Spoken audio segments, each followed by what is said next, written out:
Hello, everyone. I'm Marge Machi. And I'm Katrina Jenkins. And this is We Got Your Six. So this episode is going to be ongoing episodes. We promised that we would look at the blue chart that was developed by, was it Dave Remington, I believe? Bill Manofsky. Bill Manofsky, thank you. And then I got it through. Okay, so we have Dr. Dave in the house again, and he's going to help us to start running down. In a few episodes, we're gonna concentrate on the symptoms that are part of that blue chart. We'll start with the first three and the crossover to how all these tend to mimic PTSD. Not all the symptoms of PTSD and methylquin poisoning are the same, but the ones that tend to make it a misdiagnosis all the time are. So welcome back, Dave Bona. We're just so excited that you're with us again, and I lovingly call you Dr. Dave. And you have such an instrumental way of explaining these symptoms and the diet and everything. And people really pick up on what you say, and they learn from it, as I do, and I know Trina does as well. The chart that Bill Manofsky put together shows a crossover between PTSD. I'm just looking at, so methylquin, PTSD, and TBI. So the first three on that list are, and I went running away, are anger, depression, and anxiety. Dave. Okay. We're going to talk about two of those three, and then we'll talk about the third one last. Okay. So the anger and depression. Okay, a lot of those, like the crossover with the anger is very, with PTSD is very profound, because usually what happens with me is I do have PTSD and I do have methylquin poisoning. Okay, so with me, the PTSD, the anger related to that, how it usually manifests is I will get triggered. And then what happens, there's a whole cycle, I'll have, it's not really right away. Sometimes depending on what triggers me, like I'll get visual imagery and all this other stuff streaming in. But what happens though, is there's a cycle.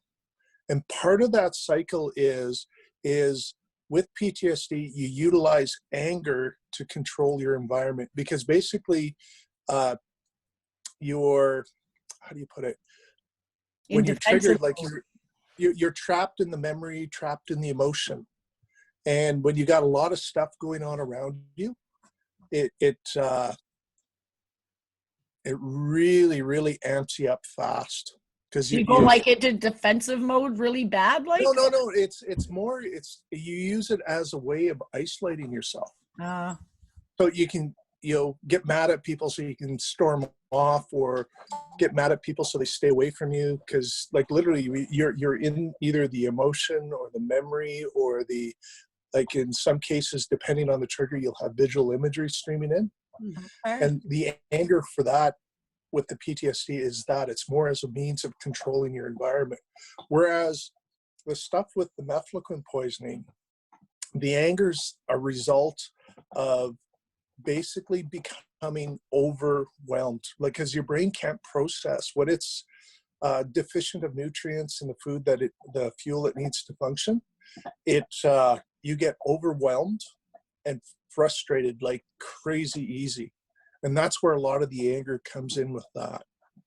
Okay. Now the anxiety. Anxiety. What is anxiety?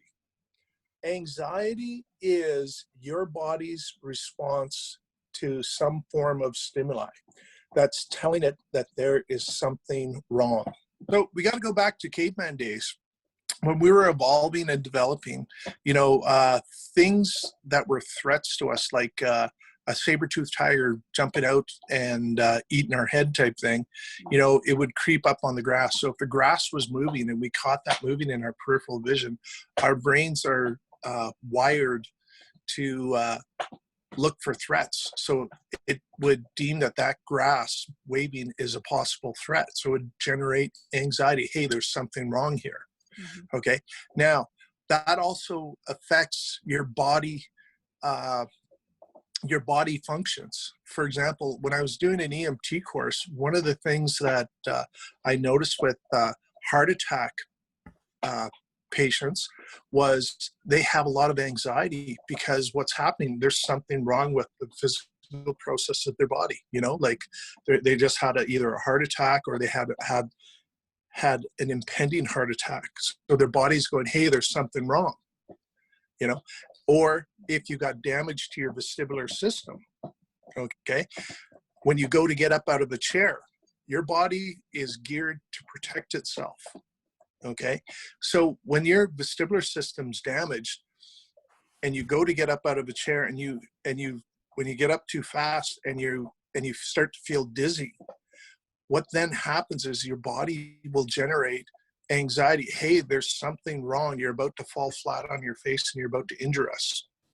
Okay, so, and that's the insidious thing with the methylquin poisoning symptoms. They're so generalized and they're so intermingled with your normal day-to-day function, it's hard to separate them out.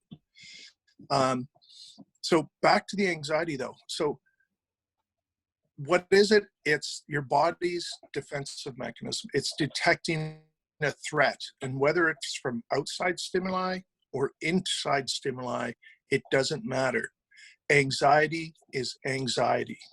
Okay, so, and that's why, because we got the gastrointestinal stuff, we've got the peripheral nervous system damage, we've got the vestibular damage, and we got the visual and auditory processing issues. Like all of these things, if any one of those things has damage to it, what will then happen is the body will generate anxiety.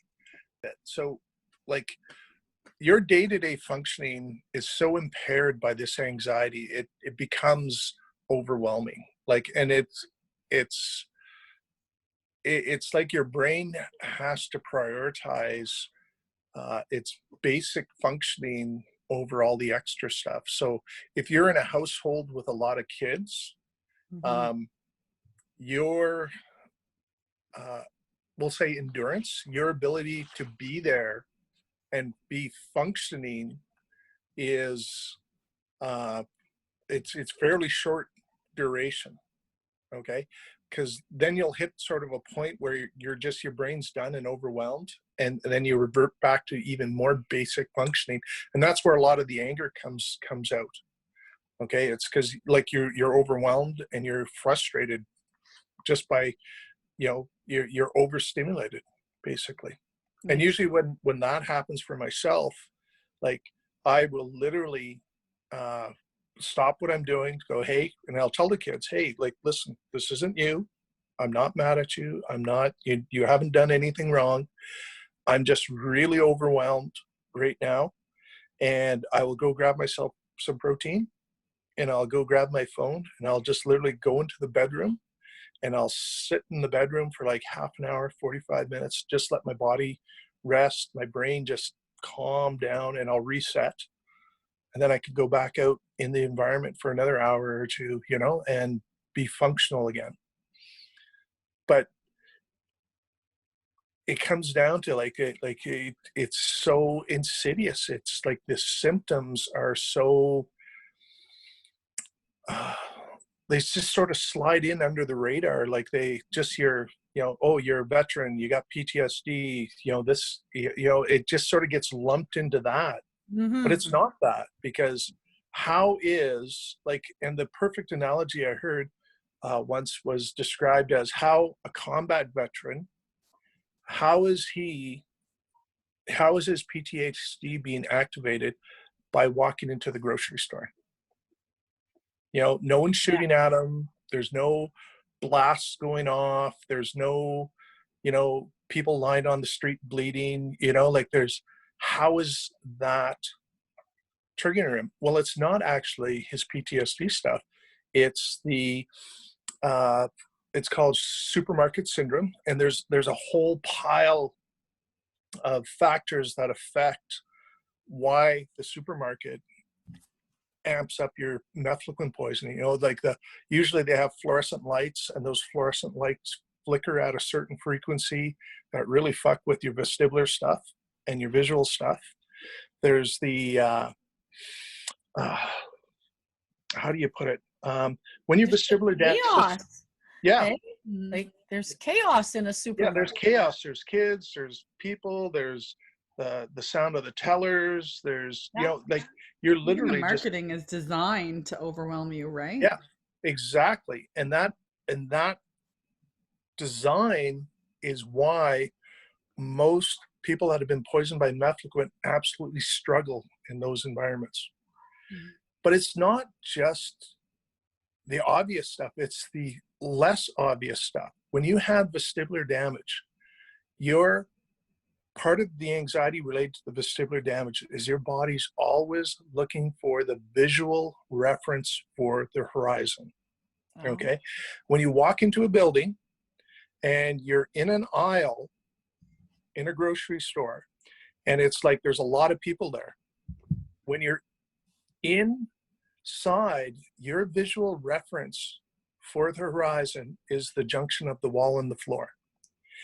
And if you're in an aisle and it's just packed with people and you can't see that visual reference for the horizon, your anxiety will instantly go through the roof due to I never knew that. the vestibular damage.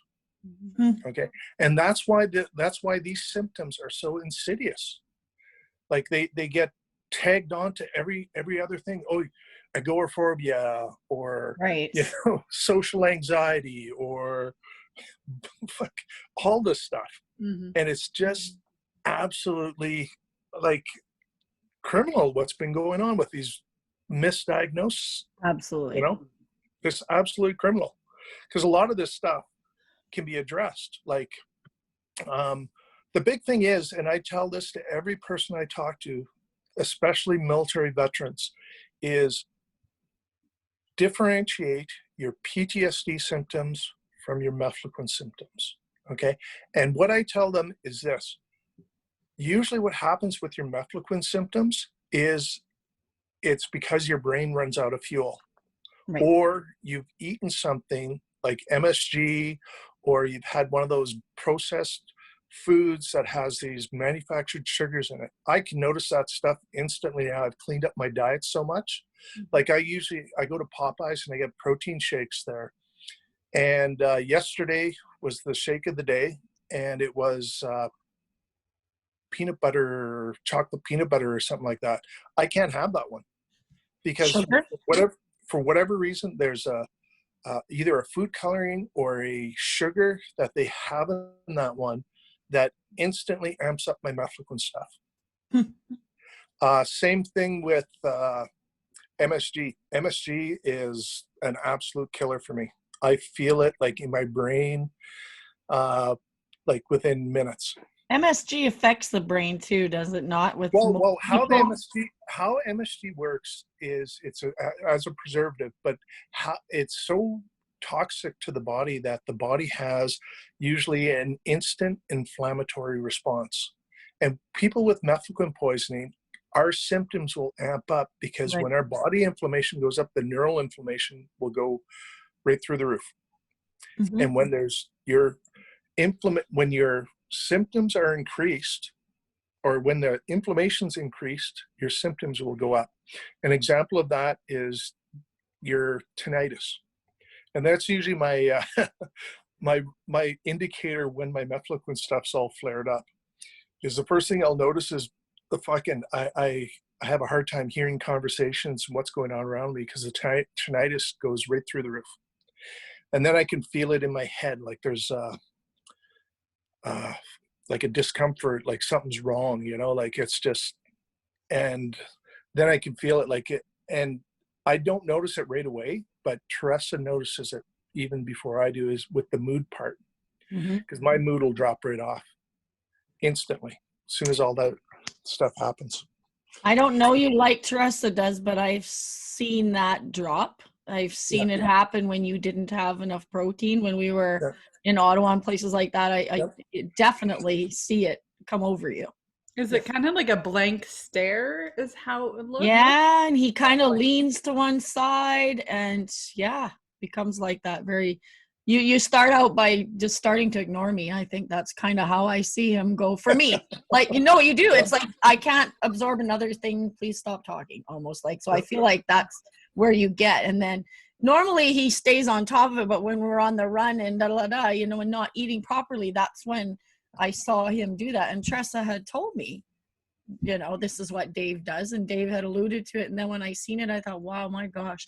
And then I saw what the protein did for you, getting the protein in right away. And you know, it's not instant, but he started to come out of it to the point where by the time we were done dinner, you were pretty good that time. Yeah. But it's you can see it. If you know someone, you can just see it. Come over him, Trina. Yeah. I want to try to show people. Like, I wish, like, you know, when Dave's like, I could feel it. Like, I just want to try to what describe. you look for is the eyes. Mm-hmm. The first thing that the physical thing you will see that will go is like the skin will start to go a little bit pale, but then look at the eyes right away. You'll see the pupils dilate. And that's like Claude Lalonsa's. Yeah. Classic example. When he was like good and normal, when we were up in Ottawa that one time, and then I was just sitting there talking with him, we're all good and normal. And then it was just like someone flipped a switch, and I was looking at him when it happened. His pupils just went boop, completely black. And I was just like, and he went fucking batshit crazy. And it was like instantly. And I was just like, oh, so that's what I look like when I go off. But yeah. And that's why Tress, I think, says your eyes get darker. Well, they kind of look like that because of the pupils dilating, right? And I think that makes it that darker look, right? And that's what I saw with you. But you held it together. You didn't go batshit crazy. Well, you held it together. It's because you knew.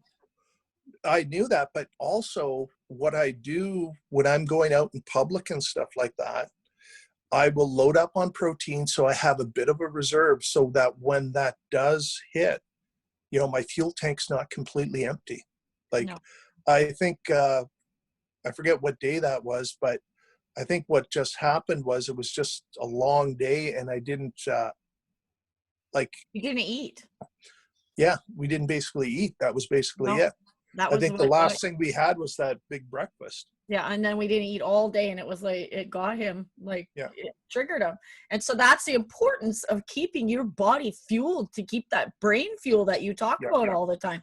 Keep that brain fuel, keep it in not just in the reserves, but extra. Snack throughout the day, and that was my own fault. I got it happens when I go to Ottawa. I get triggered just being in Ottawa because a lot of stuff happened when I was in Ottawa, but not just that. Around the crowds and stuff. Right. Like my PTSD stuff actually gets a little bit flared up.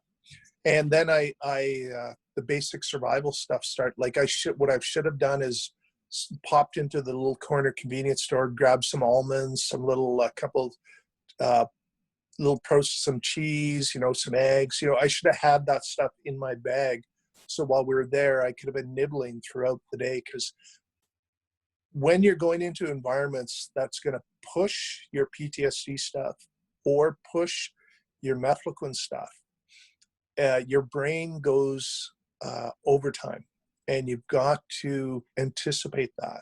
So now you're like a race car that needs extra fuel. Yeah.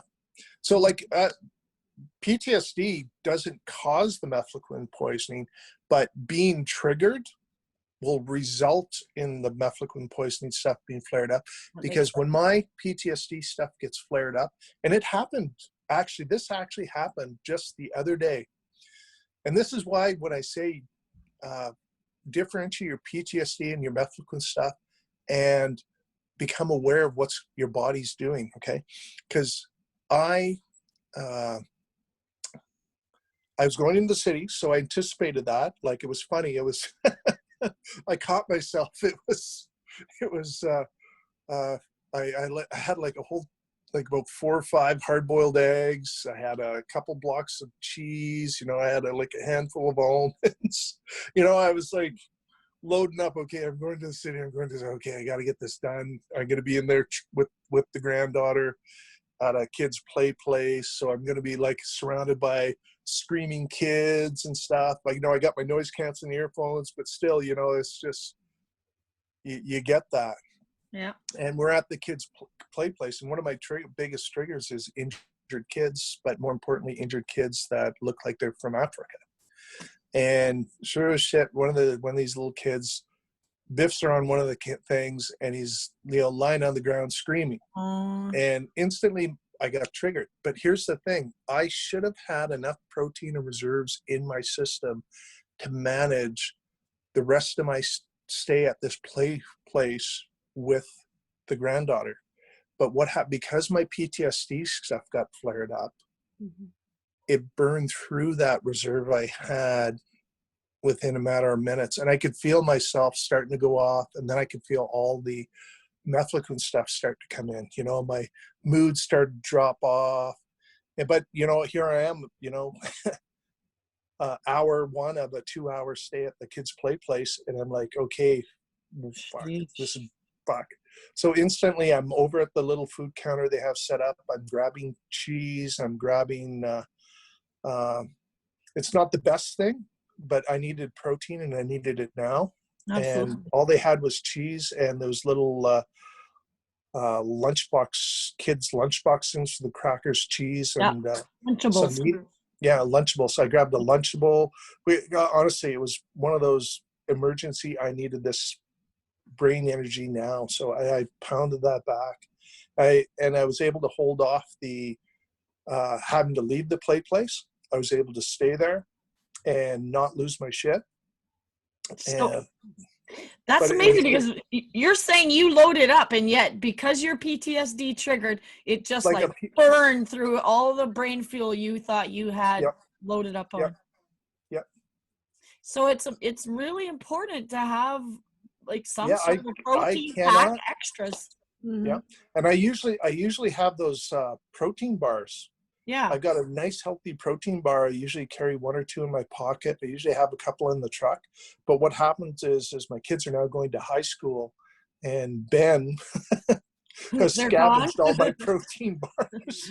Yeah, you have to be almost like that diabetic who has the sugar and the whatever just in case, right? You need to have that in case pack. You know what? It's not that you in case. It's you do have to have that. But I'm just saying, keep that one for that time, like you are, where you had to you know, you might have thought you were good enough for the day, but you're not. So having that, I think you like need a doctor power pack. Yeah. But like I said, I usually have these though on me. Usually have a couple in the truck, couple in the car, you know, a couple in at least one in my jacket pocket usually. But it just didn't happen. Yeah. So, and for our listeners, that's such an important thought. I mean, this is just, remember that, how simply even someone like you who knows that I gotta have this and thought you were ready for the day, but you could save that day by just having that extra protein somewhere that you can get it when you need it, when everything blows up, burns up your brain fuel. Because it's important you manage to make it through the rest of the 2-hour stint. Yep. Want to see something funny?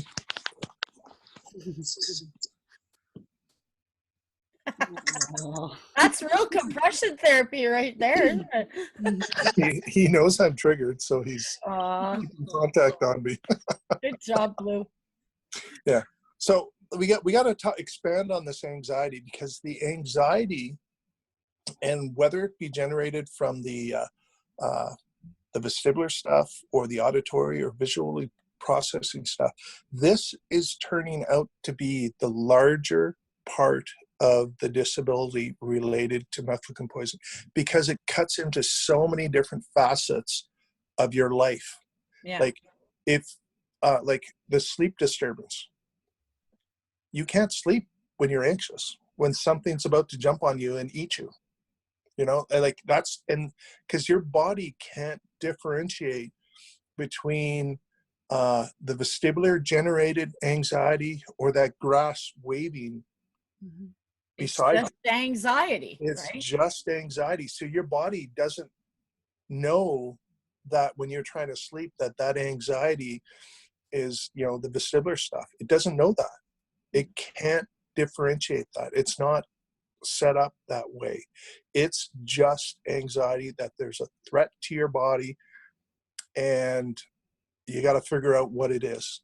And that anxiety ain't going to go away until you identify what that threat is. Okay. And that's why sleep disturbance is such a killer for people with mefloquine poison. But here's where things like I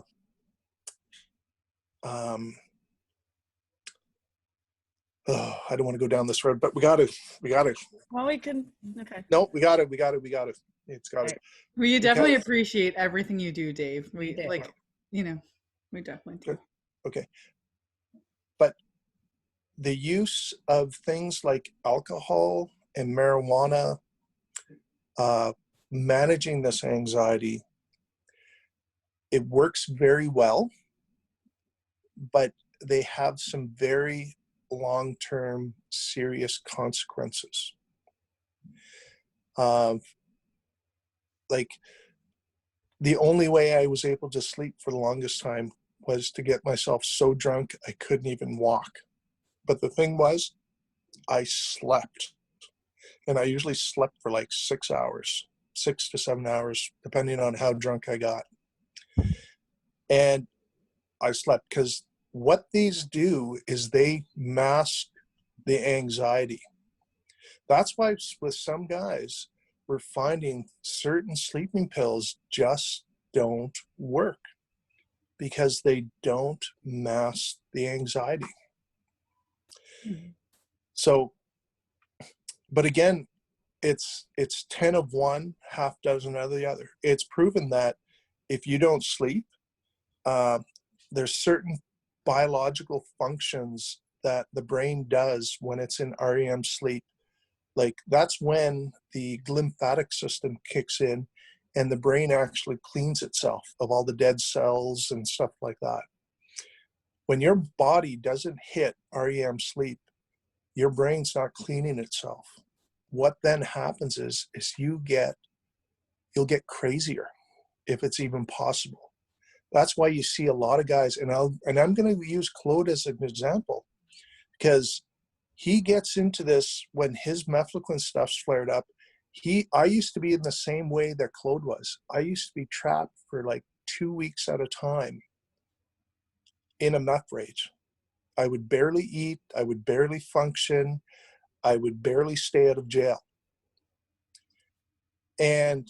But when I came out of it, like, oh my God, I was ravenously hungry. I was just, but the thing is, you're not sleeping, you're not functioning, your brain's not, you're actually getting yourself crazier. So, you know how we have that little voice on our shoulder say, hey, that's wrong, you shouldn't do that. Well, when your brain's full of all these toxic substances that are breaking down, you're actually getting crazier. And your ability to access, hey, this is wrong or this is right, is seriously impaired. That's why you're seeing a lot of people with some serious conduct issues post mefloquine use. Yeah. Is like they're not functioning 100%. Like they're probably, less than 20% of their brain is they're able to access and function properly. So you see a lot of people get themselves in shit, and then after, when they come out of it, it's like, oh my fucking God, what just happened? What was I thinking? Well, the thing is, you weren't thinking. It's proven. Like they've done studies. If you deprive someone of sleep for an extended period of time, you will completely fuck that person up. Oh yeah. That's how cults do it. Yeah. And it's like, and that's why like the anxiety is that's why I'm focusing so much on the anxiety on this talk, because the anxiety affects everything you do in your life, like your day-to-day functioning. Like some people have a low-level injury and they have a higher functioning level, but they still have the injury. And then there's other guys on the other end, there's like Claude, like they have a higher injury, you know, like if you try and scale this, I don't know if you can, you know, you're poisoned, but it's just some people, they do things to mitigate the symptoms, and then it just gets this snowball effect that improves their symptoms. And I'll give you an example. Out of over the 200 veterans and civilians I talk to from around the world, I've noticed a pattern. Those that are doing the best with managing the mefloquine poisoning are the people that exercise regularly, they have a healthy diet, they have a healthy lifestyle.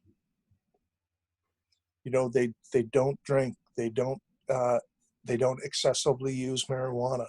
You know, like these people get that snowball effect, you know, of good diet, you know, manage their PTSD stuff, you know, with the good lifestyle and stuff like that.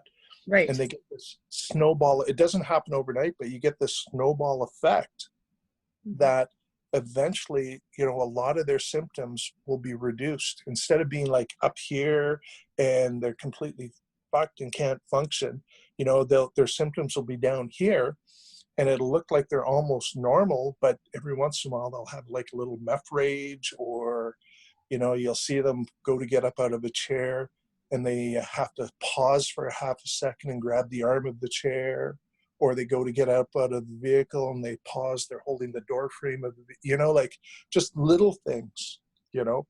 But because they're doing the management stuff so well, that their day-to-day functioning is it's greatly improved.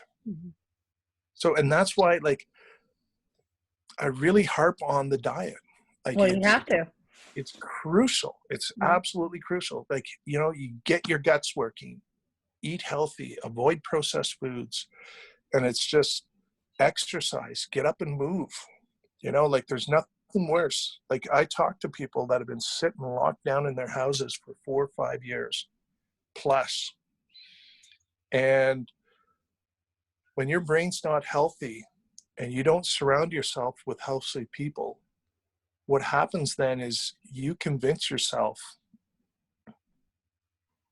of some pretty batshit crazy stuff is normal. Right. You know? Right. And that's like, how do you put it? Like my doctor said it best from way back when, is you need that social interaction. You need to, people's negative body language and stuff, you need that around you to make it so that you can be a part of society and function and not be alone, and you know. Yeah.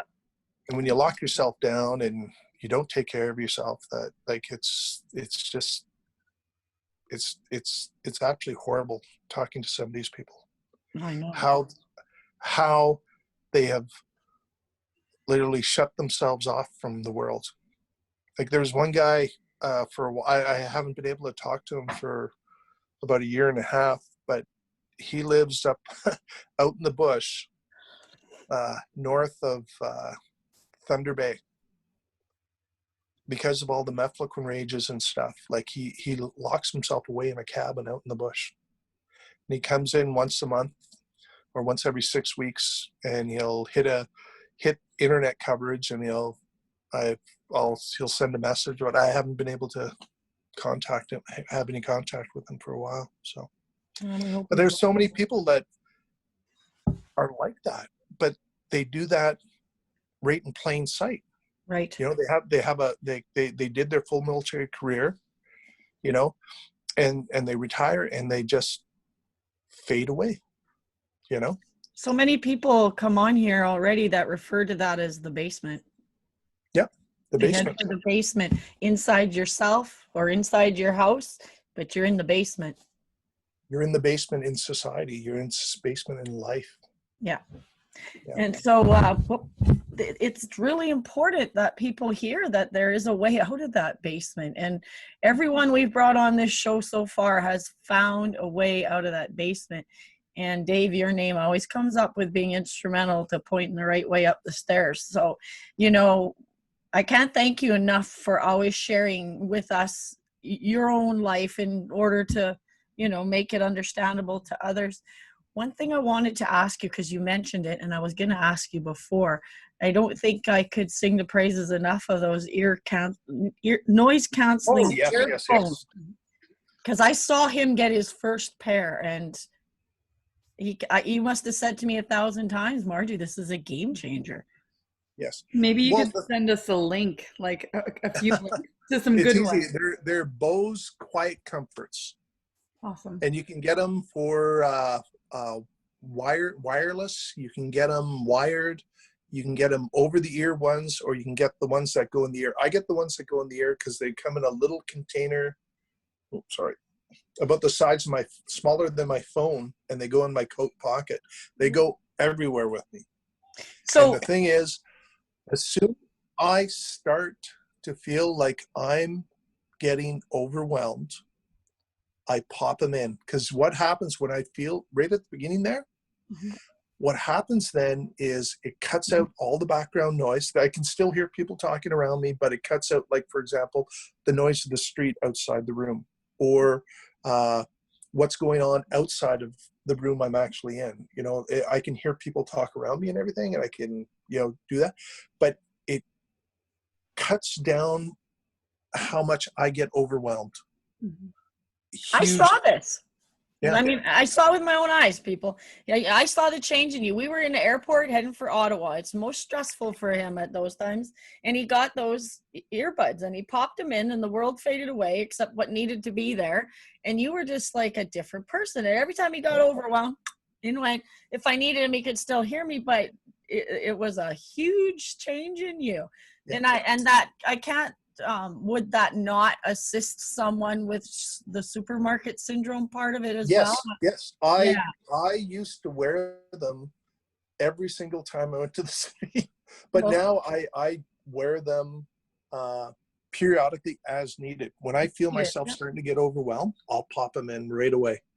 And because the thing is, if I can catch this before I get completely overwhelmed, right, I can stay in that environment and do stuff. Like the other day, I was able to stay in the kids' playland with my granddaughter for the full 2.5 hours.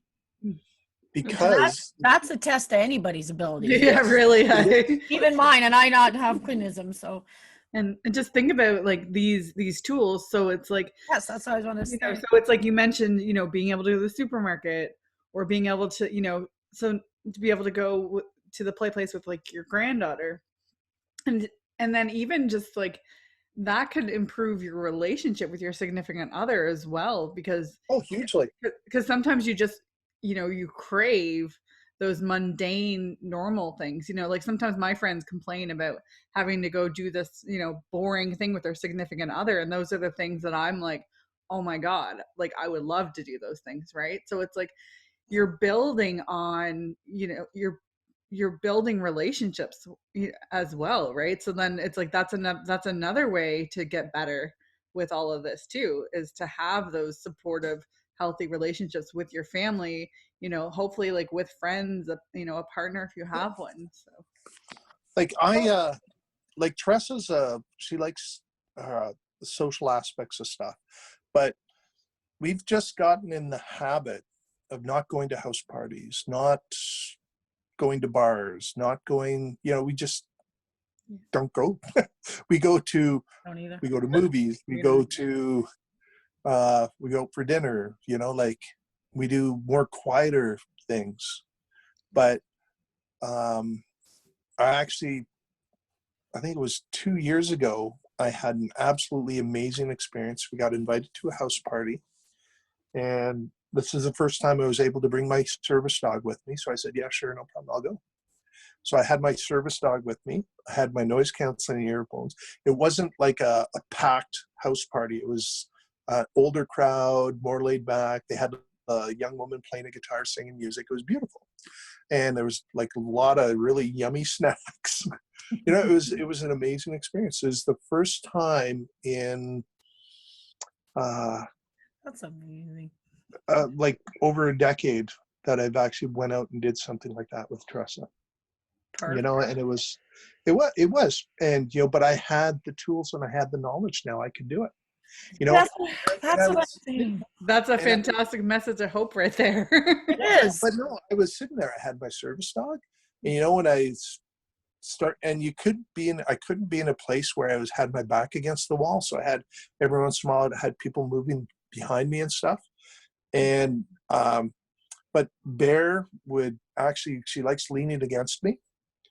And so I was sitting there and I was just gently petting her.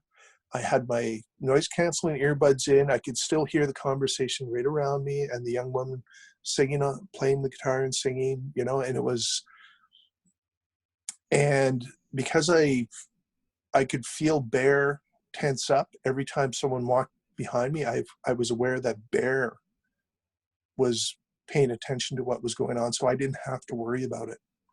You know, I could, like, literally when I was touching her, I could feel her tense up because as soon as someone walked behind me, and I was knowing that she was there watching for that.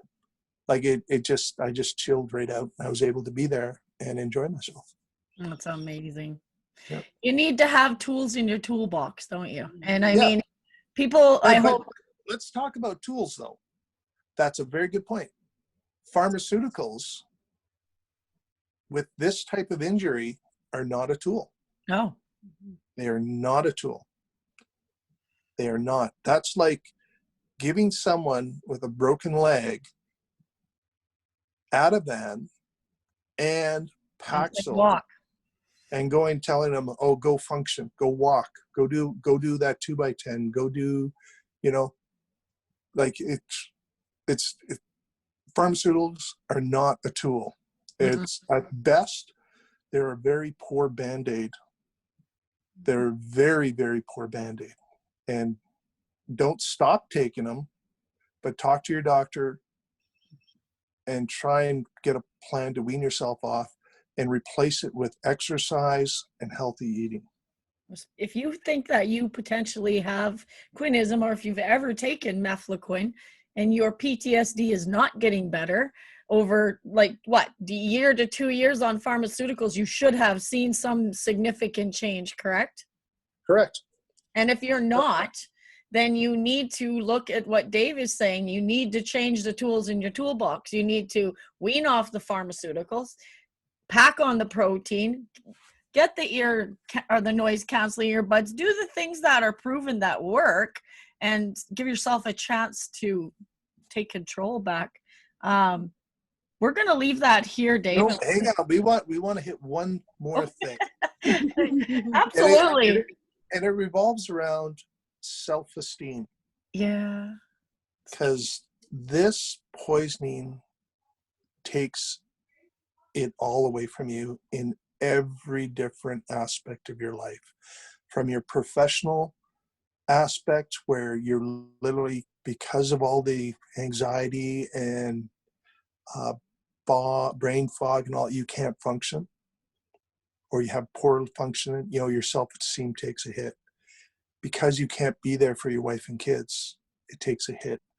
Because you can't be there and function, it takes a hit. I see this again and again and again. You need little successes. You need,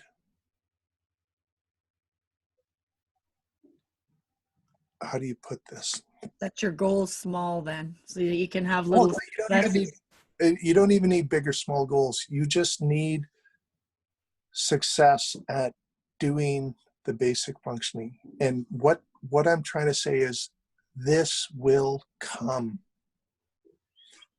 once you start doing the diet, the exercise, and the treatment option, the treatment stuff. It will come. Be patient. You will be able to be there with your wife in bed physically, because like that anxiety takes that away, because you can't perform sexually if your body thinks a saber-toothed tiger is about to jump on you and eat your head. True enough. So don't beat yourself up. Be patient. Don't lose hope is what I'm trying to say. Self-esteem and all this stuff will come back. It will come back. Okay? That's a perfect. Mm-hmm. Okay. It's a good message, Dave. I mean, I know that people are spinning, but they're finding answers. And it's like listening to you explain this is, I know, touching home with a lot of people, and rightfully so. And we hope it helps. And we're going to bring you back on. I'm not going to cut you off again. Did you have anything else you wanted to add? Okay. I seem to do that to you sometimes. Anyway, and you're on a roll. It was so good. Mm-hmm. So I guess recap out of that, Dave, is, you got to find a way to wean yourself off the pharmaceuticals. If you potentially think you have quinism, or if you've taken mefloquine and your PTSD is not getting better after 2 years of pharmaceuticals, you need to step up, take control of your health. There's so much information out here, including here on We Got Your Six, and we can put you in touch with other people. Dave has resources. We have to do that once, like pharmaceuticals, some of them replace the chemicals that your brain produces. So it takes a long time for your body to kick that production back up. So you have to do this safely and under a doctor's supervision over an extended period of time. Yes, you absolutely cannot stop like dead. No. And then everybody's different too, right? Like, yes. And then there's the layers of damage, and like I'm all for getting off of pharmaceuticals, etc. You cannot just stop. That could be literally like saving someone's life too, right? So it's like very, very careful, right? We've lost one of our own, Bev Squirniak. Mm-hmm. The weeks leading up to her suicide, she was trying to wean off the pharmaceuticals, and she'd been on them for so long that her body's ability to produce the chemicals that those pills were providing was significantly impaired. She tried to come off them too quick. So I can't stress the safety of this enough. Like you have to go slowly, and you have to do it under a doctor's direction. Just don't stop taking them. Right. Okay. Exactly. Okay. Slow and steady and under supervision. Yes. And eventually you'll get there. So, I mean, it's not overnight cure, but you got to get to know your symptoms and understand them, and, reach out. Don't do this alone. You're not alone. We've got lots of resources and people who care, and lots of advocates around the country. So we absolutely will answer your questions if you need them, or, want to get a question to Dave, reach out to any of us at any time, and we're here. We got your back. Thank you so much, Dave, for coming. We appreciate it. I wish we could film 10 episodes of you at once. No, I agree. Okay. So awesome. I agree. Thank you so much, Dave. You're just always such a wealth of information, and we just really appreciate you. And we'll let you get on with your day. Okay. Thank you so much. Take care, everyone. Take care, everyone. This is We Got Your Six. Okay. Bye. Bye.